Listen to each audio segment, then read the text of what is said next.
레위기 세 번째입니다.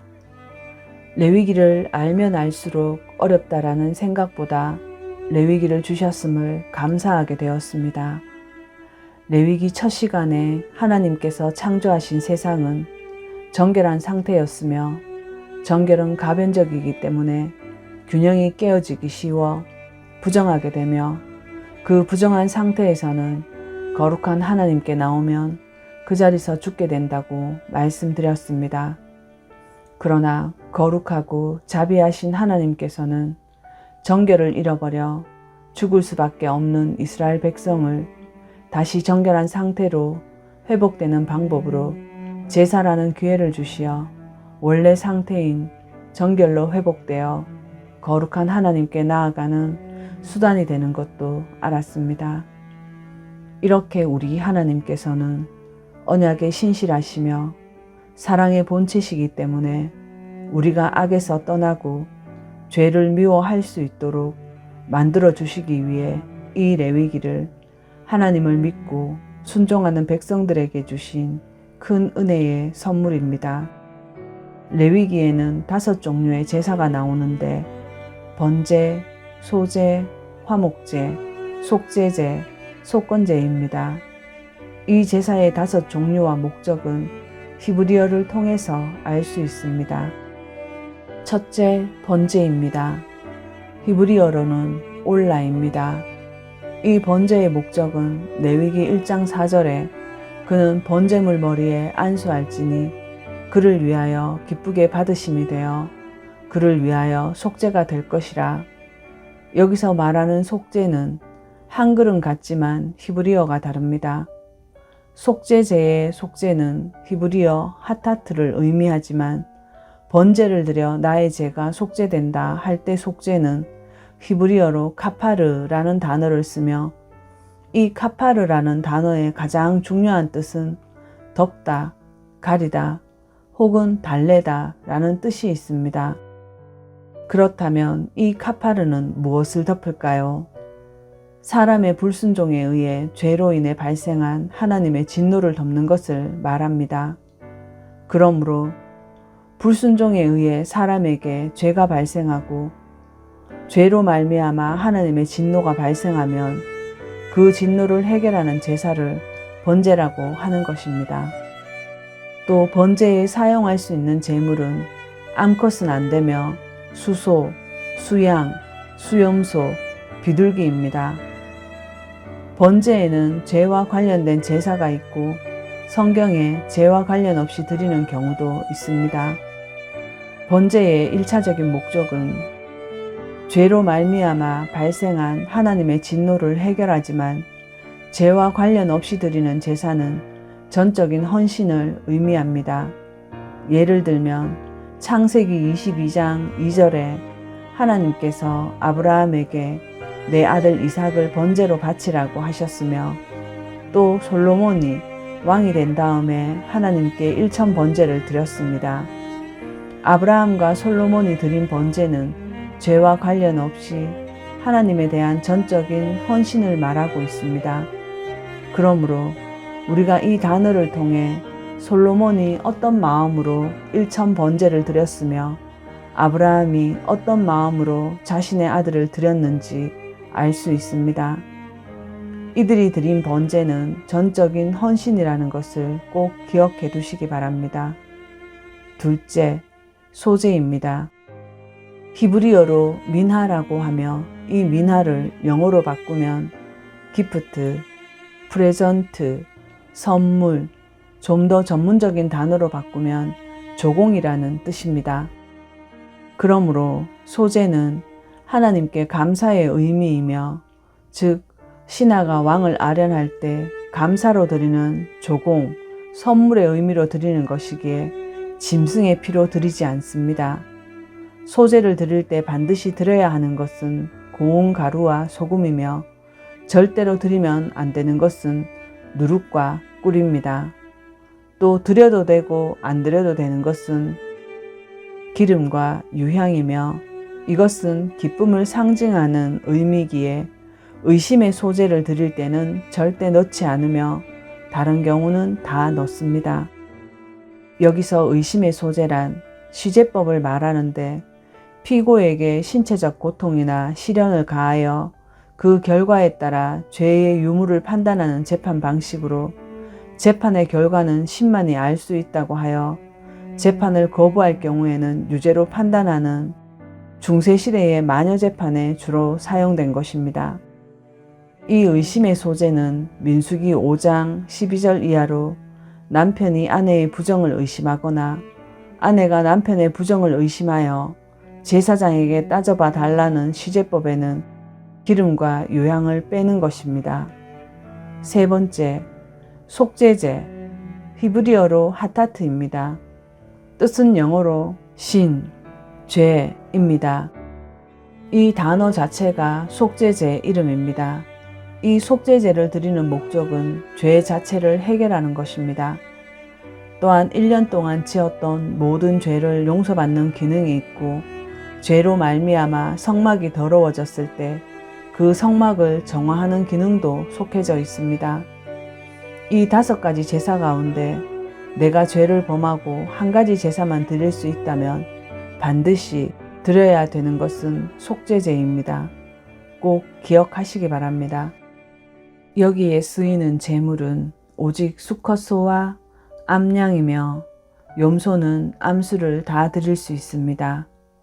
이 속죄제의 제물이 암양일 경우는 이스라엘 백성 개인이 죄를 지어 속죄할 때 드리게 되는 것으로 신약에서 예수님 또한 죄를 지고 가는 어린 양으로 비유하셨습니다. 또 수컷소로 제사를 드릴 때는 대제사장이 지은 죄를 속죄하거나 온 이스라엘 백성이 죄를 지어 속죄할 때 드립니다. 즉 대제사장의 죄는 이스라엘 온 백성의 죄와 맞먹게 되는 것입니다. 또한 여기서 놀라운 것은 제사를 드림에 있어 하나님께서 제사의 대원칙을 주셨습니다. 육체의 생명은 피에 있음이라. 내가 이 피를 너희에게 주어 단에 뿌려 너희의 생명을 위하여 속죄하게 하였나니 생명이 피에 있으므로 피가 죄를 속하느니라. 레위기 17장 11절 말씀입니다. 율법을 쫓아 거의 모든 물건이 피로서 정결케 되나니 피 흘림이 없이는 사함이 없느니라. 히브리서 9장 22절 말씀입니다. 성경 전반에 흐르는 구약이나 신약에서 피 흘림이 없은즉 사함이 없느니라 하시는 원칙을 예수 그리스도께서 영원한 속죄 제물이며 화목 제물이 되시어 하나님의 자비와 사랑으로 다 이루셨습니다. 그런데 하나님의 사랑은 늘 놀라운 반전이 있습니다. 레위기 5장 7절입니다. 만일 그의 힘이 어린 양을 바치는데 미치지 못하면 그가 범한 죄가로 인하여 산비둘기 둘이나 집비둘기 새끼 둘을 여호와께 가져와서 하나는 속죄 제물로 하나는 번제물로 삼을 것이니 만일 그의 힘이 산비둘기 둘이나 집비둘기 새끼 둘을 바치는데 미치지 못하면 그는 자신이 범한 죄가를 위한 예물로 고운 밀가루 에바 10분의 1을 가져와 속죄 제물로 드려야 한다. 이것은 속죄제이므로 그 위에 기름을 붓거나 유향을 놓지 말아야 한다. 레위기 5장 11절 말씀입니다. 분명 하나님께서는 피 흘림 없이는 죄 사함이 없다 하신 이 원칙을 스스로 깨시면서까지 우리 죄를 용서하시기를 원하십니다. 만일 우리가 우리 죄를 자백하면 저는 미쁘시고 의로우사 우리 죄를 사하시며 모든 불의에서 우리를 깨끗게 하실 것이요. 요한 1서 1장 9절 말씀입니다. 여러분, 이분이 바로 우리 하나님이십니다. 하나님의 이 사랑의 마음을 외면하면 안 됩니다. 네 번째, 화목제. 이 화목제는 감사제, 서원제, 자원제로 분류되며 5가지 제사 가운데 유일하게 복수형으로 되어 있습니다. 번제, 소제, 속죄제, 속건제는 단수형이지만 오직 화목제만 복수형으로 되어 있습니다. 우리가 잘 알고 있는 히브리어의 샬롬, 이것은 피스죠.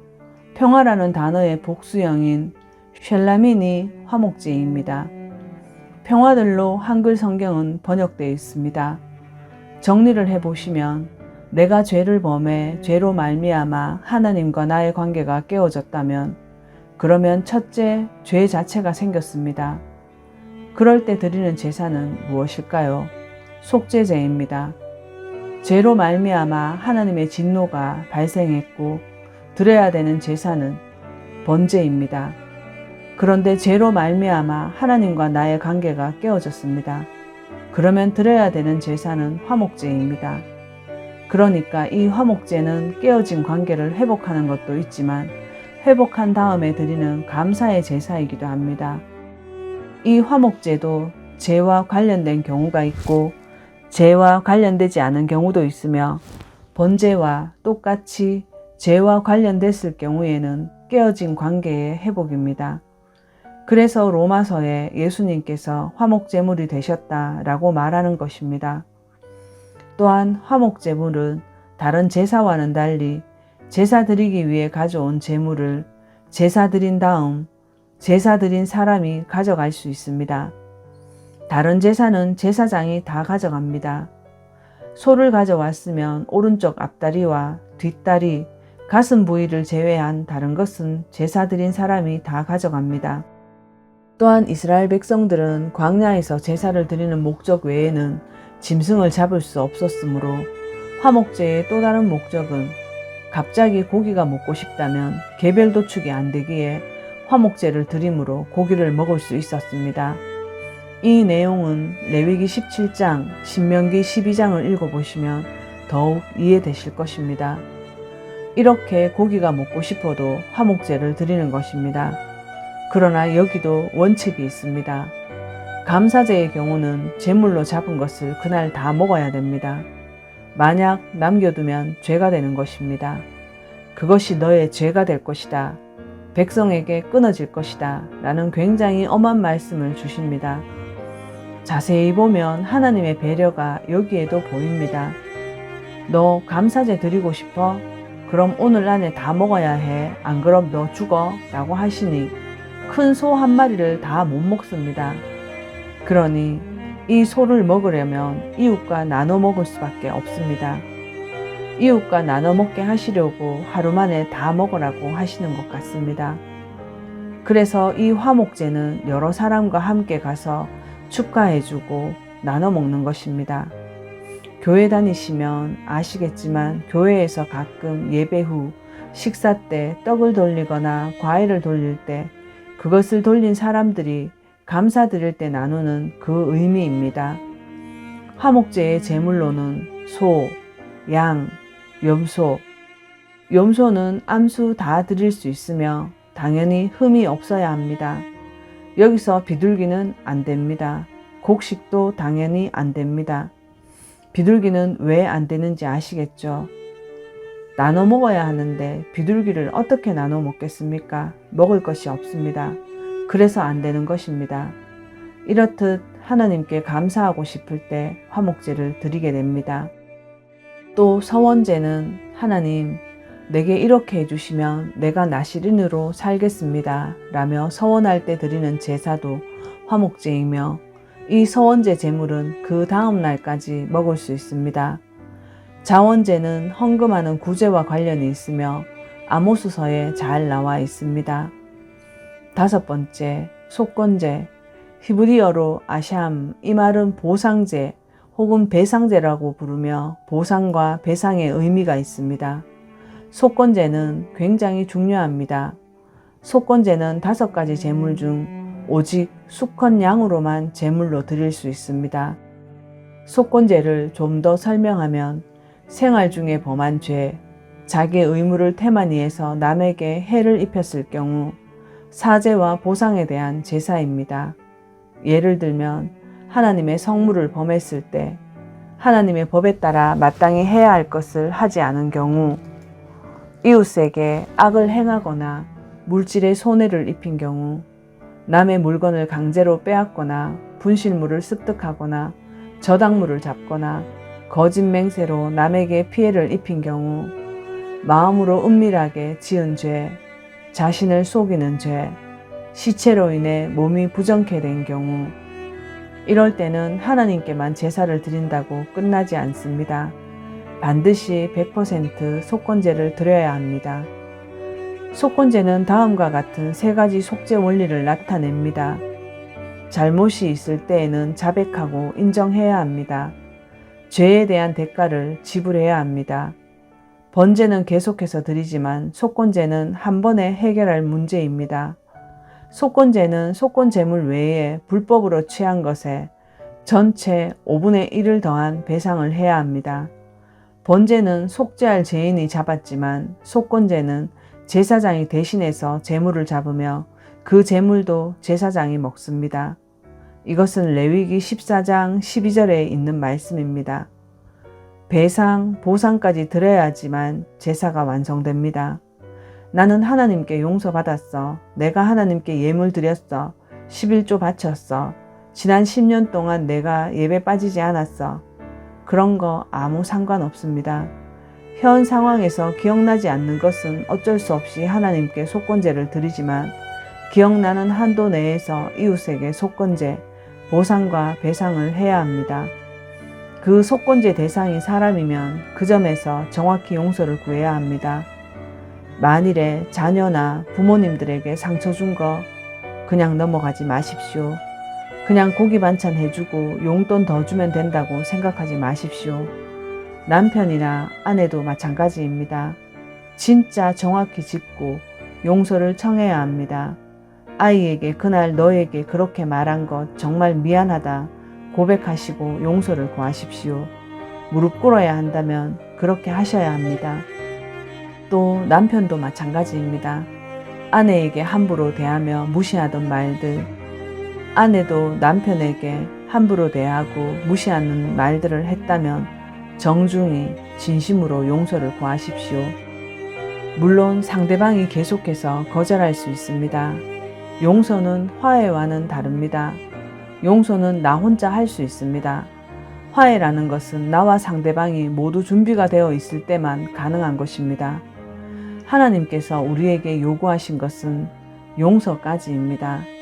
내가 용서를 청하거나 또 용서를 청해오는 일에도 일평생 죽을 때까지 화해가 되지 않을 수 있는 것은 괜찮습니다. 그러나 우리는 용서까지 해야 하며 용서를 구하는 것과 용서하는 것까지 해야 합니다. 누군가가 나를 찾아온다면 온 힘을 다해 용서해 주십시오. 또 그런 용서를 구하십시오. 정말 심각한 것은 말이 얼마나 무서운지 모른다는 것입니다. 말로 상처 준 것은 약이 없습니다. 그냥 지나가지 마십시오. 그냥 농담이었어 라고 하지 마십시오. 뒤끝이 없잖아 라고도 하지 마십시오. 할 말 다 했는데 무슨 뒤끝이 있겠습니까? 이 귀한 혀로 사람을 살리는 일에 쓰면 좋겠습니다. 아십니까? 예수님은 모든 구약의 제사와 제물을 대신하여 우리의 속죄 제물이면서 화목 제물이 되셨습니다.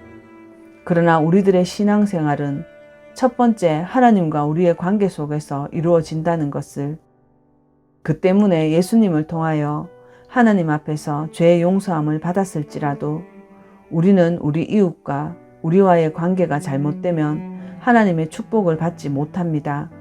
그러므로 이웃과의 관계 개선이 이루어져야 하나님의 복을 받을 수가 있는 것입니다. 용서는 예수 그리스도를 믿음으로 말미암아 모든 하나님께 대한 죄는 용서받지만 이웃에 손해를 끼치고 고통을 갖다 준 죄는 이웃과의 관계 개선이 이루어져야 하나님께로부터 기도가 응답받고 복을 받을 수가 있는 것입니다. 예물을 드리는 것은 하나님께 복받기 위해 드리는 것입니다.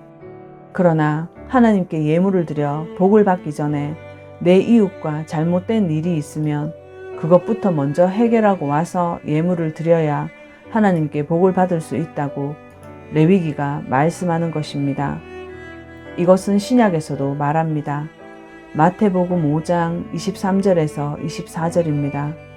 그러므로 내가 제단에 내 예물을 드리려고 하다가 거기에서 내 형제가 내게 원한을 품고 있다는 것이 생각나거든 내 예물을 제단 앞에 놓고 먼저 가서 내 형제와 화해하고 그 후에 돌아와서 내 예물을 드려라 하십니다. 이렇듯 여러 방법으로 하나님과 회복될 방법을 주셨습니다. 또 제사 방식은 화재, 불로 태우는 것으로 모든 제사가 여기에 속합니다.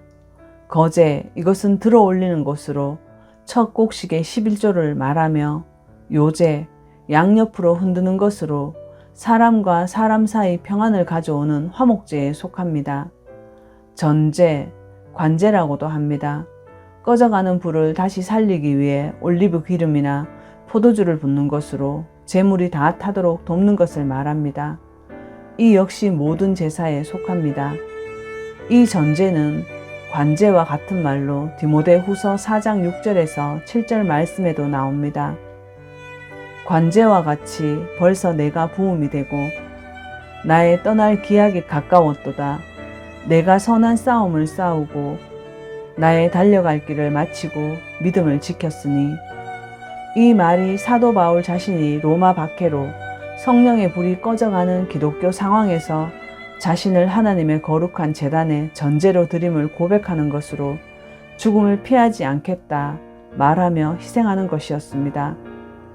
하나님이 살아계신다는 것을 우리는 꼭 기억해야 합니다.